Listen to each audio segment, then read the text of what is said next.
linisin mo siyang maganap sa amin. Sa pagtawag mo, maraming beses na tumakbo. Ngunit ngayon ay susunod, ngayon ay tutugon. Sama-sama sa pagtuwid, saan mang dako mo dalhin. Di kailangang mangamba, pagkat ikaw, o Diyos, ang kasama.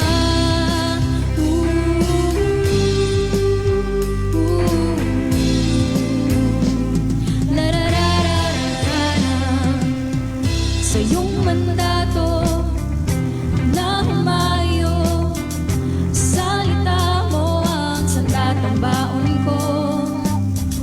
Di mapapano, dahil siguradong ikaw ang kaligtasan ko. Ngayon ay susunod, ngayon ay tutugon. Sama-sama sa pagtawid, saan mang dako mo dalhin. Di kailangang mangamba, pagkat ikaw, o Diyos, ang kasama.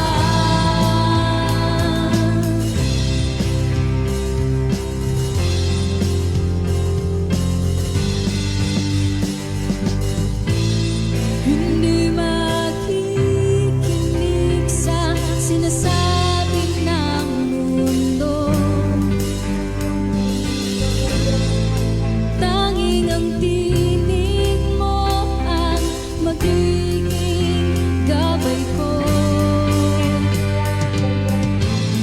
Hindi makikinig sa sinasabi ng mundo,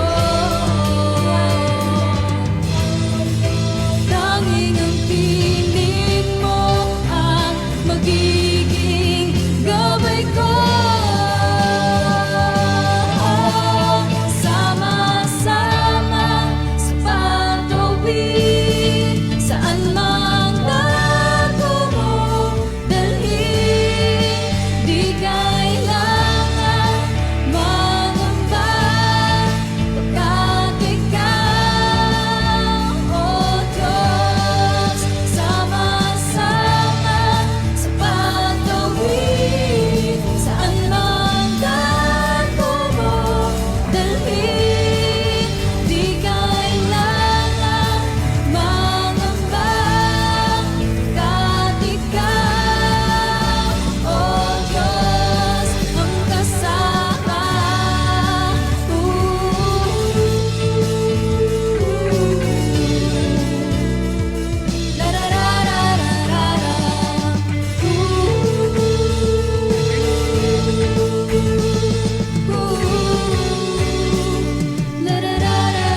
Sama-sama sa pagtawid, saan mang dako mo dalhin. Di kailangan mangamba, pagkat ikaw, o Diyos, ang kasama. A pleasant evening po sa ating lahat. It's 7 o'clock in the evening and it's now time for our Crossover Moments online devotion. Tayo na po at sabay-sabay po tayo makinig ng kanyang salita. Ang ating katawid, Evelyn Garingo here, your ka-crossover. Tara na po, makinig na po tayo. At bago po yan, Tayo po muna ay manalangin. O Diyos, maraming salamat muli sa pagkakataon ito na pinagkaloob mo sa amin na kami po ay maka-join sa online devotion namin. Salamat o Diyos sa aming mga buhay, ang aming mga lakas. Salamat sa aming mga katawan o God na walang sakit at karamdaman. Sa gabing ito, Ikaw lang po Panginoon ang siyang maitaas. Ikaw lang po ang siyang marinig. Ikaw lang po Panginoon ang siyang maitangi, Panginoon, at wala ng iba. Purihin ka, dakilain ka sa pangalan ni Jesus. Amen at amen. At ang topic po natin ngayon ay moving from ordinary to extraordinary, or sabi nga sa Tagalog, mula sa karaniwan tungo sa di pangkaraniwan or katangi-tangi. At tayo po ay sa 1 Samuel 17 verse 15 na magbabasa. I'll be reading in the ERV version or the easy to read version. Ang sabi po dito, so David defeated the Philistine with only a sling in one stone. He hit the Philistine and killed him. David didn't have a sword, and verse 51, so he ran and stood beside the Philistine.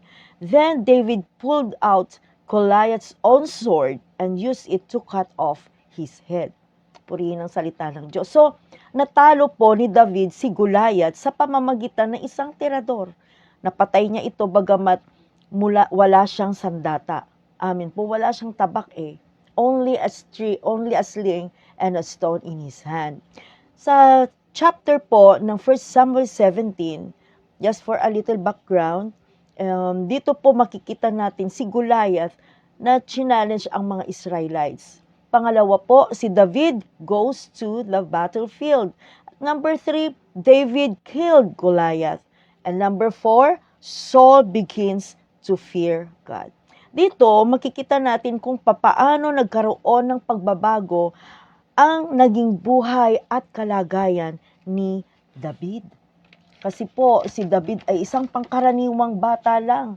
David, as we all know, is a man after God's own heart, a simple boy, tending sheep. A very ordinary boy na wala naman trainings kung paano humawak ng mga sandata. Di rin siya nag-aral sa mga military schools and trainings. Pero, siya po ay humawak lang ng isang tirador at bato. Ngunit napatay po niya ang kanyang kalaban. Si Goliath naman po, the extraordinary giant with power and vigor. Kakaiba po ang lakas nito kasi nga po napakalaki po niya, matangkad po siya.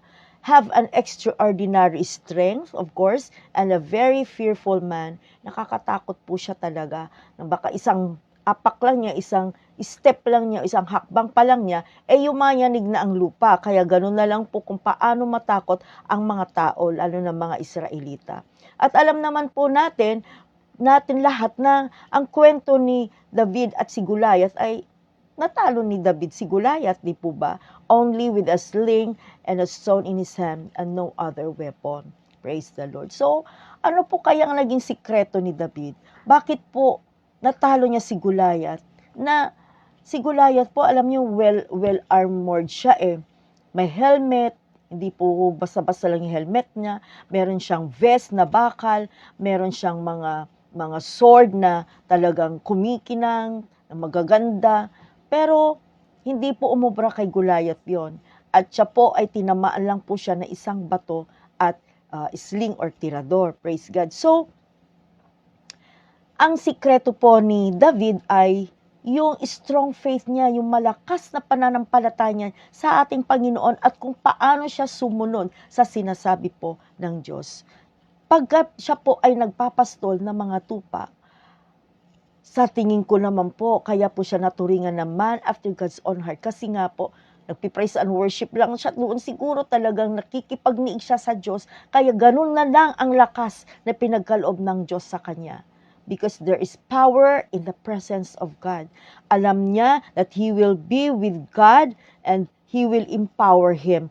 God is his strength and God will fight for him. The battle is the Lord's. Kaya dito po siya nanindigan. Ang laban ay galing sa Diyos. Ang Diyos mismo ang makakipaglaban. The battle is the Lord's. Alam niyo po, isang kwento lang, nung kami po ay naandun sa Aklan, sa Boracay, for school training din, Bible training. Meron akong kilalang estudyante, maliit din po siya katulad ko, pero punong-puno siya ng, sabihin natin, kalakasan galing po sa Panginoon.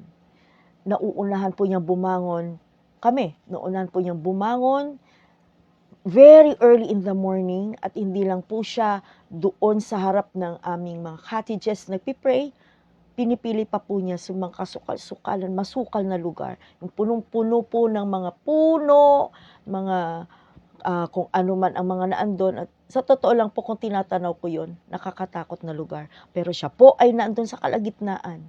At siya po ay nagpupuri, sumasayo sa ating Panginoon. At one time po, nagkaroon po ng something, enkwentro sa loob ng Bible School. Yung isang taga-Aklan ay lasing.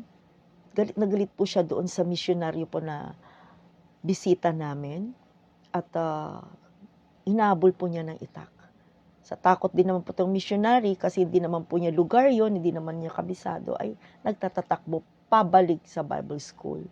At nakita namin kung paano po nagwawala itong taong ito. Mahaba po ang itak niya at marami siyang pinagsasasabi dito sa misyonaryo. Alam niyo po, nung narinig nitong estudyante na to, lumabas siya at hinarap niya yung nangyayari. At ginano lang ng kamay niya, sa pangalan ni Jesus, in the name of Jesus, I command this thing to be stopped. Sa pangalan ni Jesus, kinukomand ko na huminto na ang nangyayaring ito sa pangalan ni Jesus. Nung una, hindi naman po isang beses lang sinabi niya, siguro mga 3 beses. Alam niyo po, because of the power of the Holy Spirit, because of God's presence sa estudyanteng ito, napaupo bigla yung humahabol ng itak dun sa misyonaryo. Lumipasay po sa lupa at napahinahon ang enkwentro. Praise God. Kasi wala pong lumalabas nilalaki o babae na mga estudyante nagkulong na sa kanilang mga cottages. Pero itong batang estudyante na to na babae, ay siya lang po, she dared to go near to the encounter and rebuke the incident.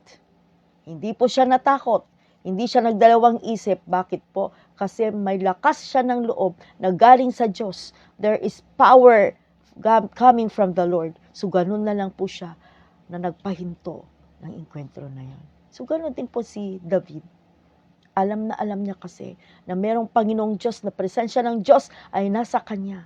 Kaya gano'n na lang ang boldness niya para talunin si Goliath.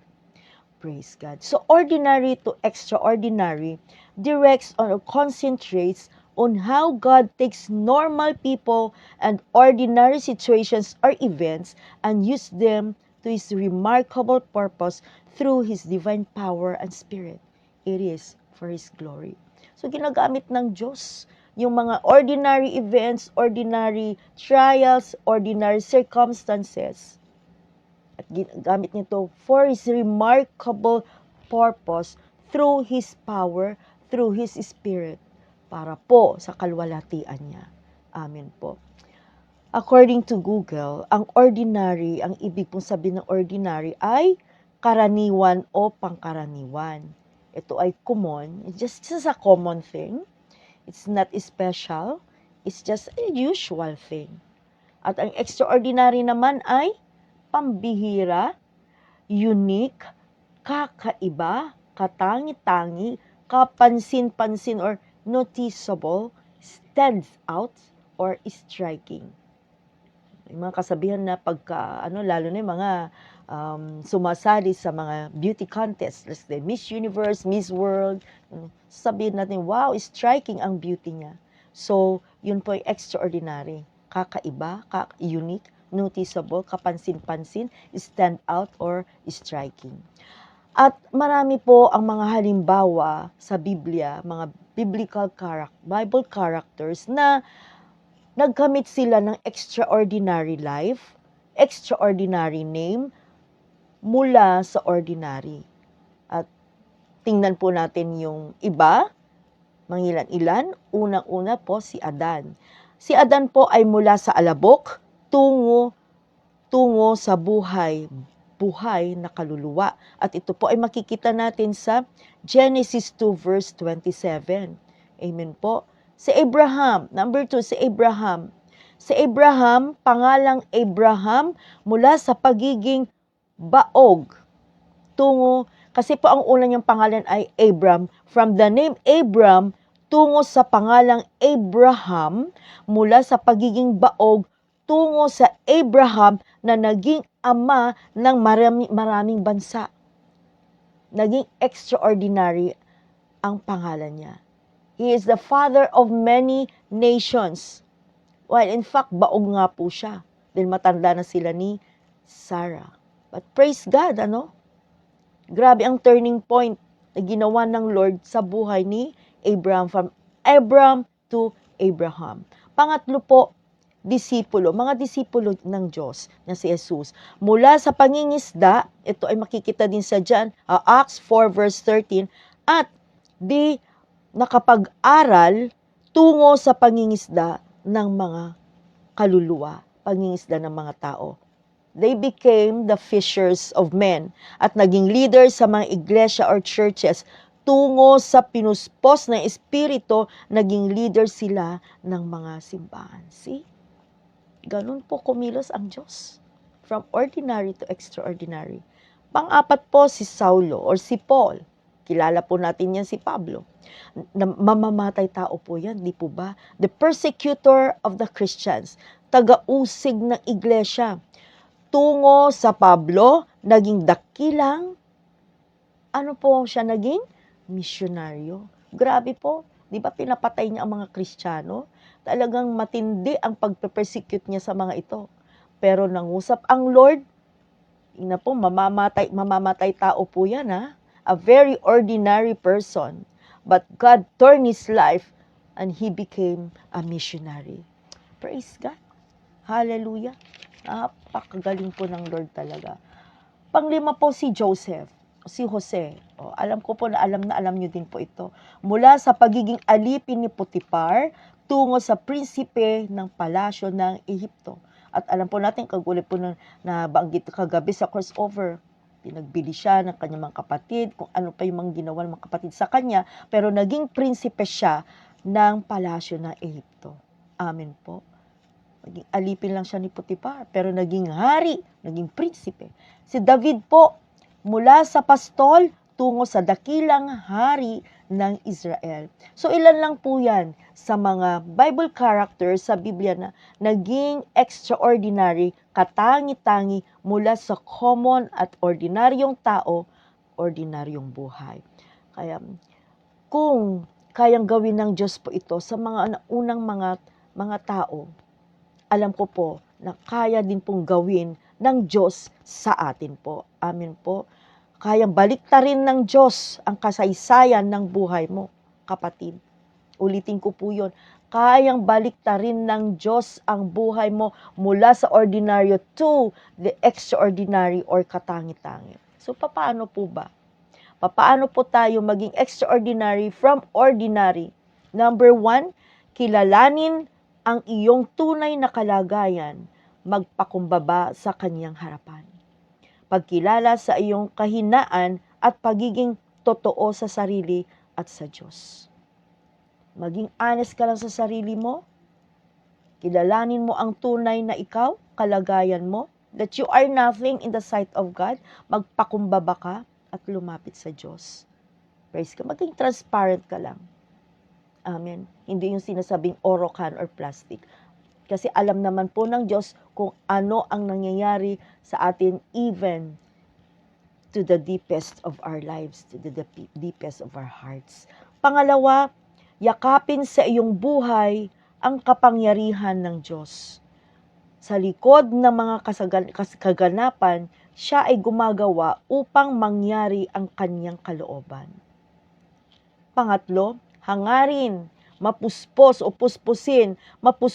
ang kanyang espiritu mula sa karaniwan tungo sa di pangkaraniwan para sa kanyang layunin.